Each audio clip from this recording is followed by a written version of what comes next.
வணக்கம் மகர ராசி நண்பர்களே. 8/8/2024 வியாழக்கிழமை சதுர்த்தி தினம் விரதம் இருந்தால் அதிகமாக இருக்கும்.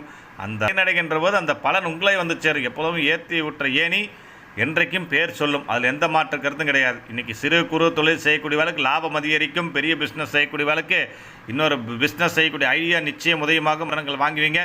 இளைஞர்கள் இளம்பெண்கள் வேலைவாய்ப்புக்காக திருமணத்துக்காக காத்து கொண்டிருக்கிற வேலைக்கு நிச்சயம் ஒரு நல்ல தகவல் வந்தே தீரும். மாணவ செல்வங்கள் நிச்சயமாக கல்வியில் டாப்பாக இருப்பீங்க. அம்மன் வழிபாட்டையும் குலதெய்வ வழிபாட்டையும் பிள்ளையார் வழிபாட்டையும் எடுத்துக்கொண்டால் அங்கே ஏதாவது சந்தேகங்கள் கேள்விகள் இருந்தால் கமெண்ட் பாக்ஸில் பதிவு பண்ணுங்கள். நம்ம சேனல் லைக் பண்ணுங்கள், சப்ஸ்கிரைப் பண்ணுங்கள். நன்றி, வணக்கம்.